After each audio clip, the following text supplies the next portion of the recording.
Hello, salut. Ce matin, j'ai fait 5 théories complètement débiles sur le retour de Naruto à la fin de Boruto to Blue Vortex. Où sont passés les grands fans de Naruto? J'attends vos questions dans les commentaires. Je réponds à toutes les questions. S'il y a des questions seulement, n'hésitez pas à les poser. Merci. Voici 5 théories complètement farfelues sur le retour de Naruto à la fin de Boruto to Blue Vortex. Premièrement, Naruto devient un Otsutsuki suprême. Dans un retournement de situation absurde, Naruto, coincé dans la dimension créée par Kawaki, entre en contact avec les restes de l'essence d'un ancien Otsutsuki. En fusionnant avec cet être, il devient un dieu Otsutsuki capable de manipuler le temps et l'espace. Lors du combat final contre Code, Naruto apparaît sous une forme divine, avec des cornes lumineuses et un Rinnegan doré, sauvant Boruto au dernier moment. Mais cette transformation le rend tellement puissant qu'il décide de quitter le monde des mortels et de vivre dans une dimension parallèle où il devient une légende mythique. Deuxième théorie, je peux dire que Naruto revient sous forme de clone éternel. Le vrai Naruto scellé à jamais par Kawaki ne peut être libéré. Cependant, l'un de ces clones d'ombre, oublié dans une ancienne bataille, réapparaît après des années, ayant mystérieusement absorbé des fragments de chakra de Kurama laissés dans la nature.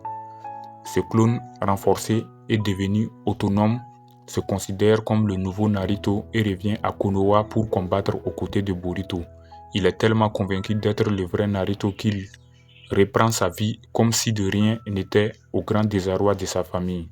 Troisième théorie, je peux dire que le héros d'un Isekai.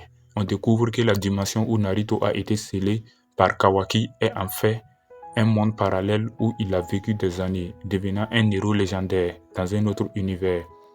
Lors du dernier épisode, un portail s'ouvre et Naruto revient à Konoha, accompagné d'une armée de ninjas extraterrestres et d'une famille secondaire qu'il a fondée dans cet autre monde. Cela déclenche une rivalité hilarante entre ces deux familles, mais ils utilisent cette arme pour écraser Code et sauver le monde. Quatrième théorie, il y a l'artefact vivant.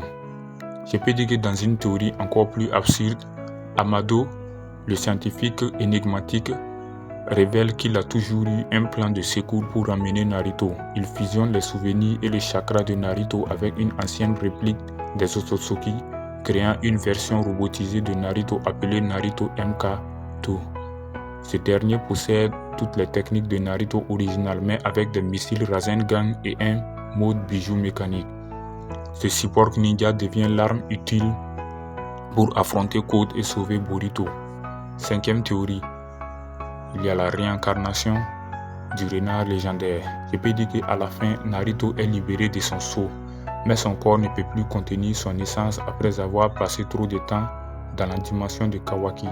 Cependant, l'esprit de Kurama, qui n'était pas totalement éteint, fusionne avec celui de Naruto et il revient sous la forme d'un renard divin géant. Ce renard immortel et incroyablement puissant devient le gardien de Konoha et aide Boruto à vaincre Code. Lors de la scène finale, Boruto monte sur son dos pour une ultime bataille, devenant le duo père-fils ninja renard légendaire. Cette théorie débile illustre à quel point le retour de Naruto pourrait être utilisé de manière inattendue ou totalement surréaliste pour clore l'histoire. C'est la fin pour cette vidéo. Si vous avez aimé, n'hésitez pas à vous abonner et à la liker. Merci.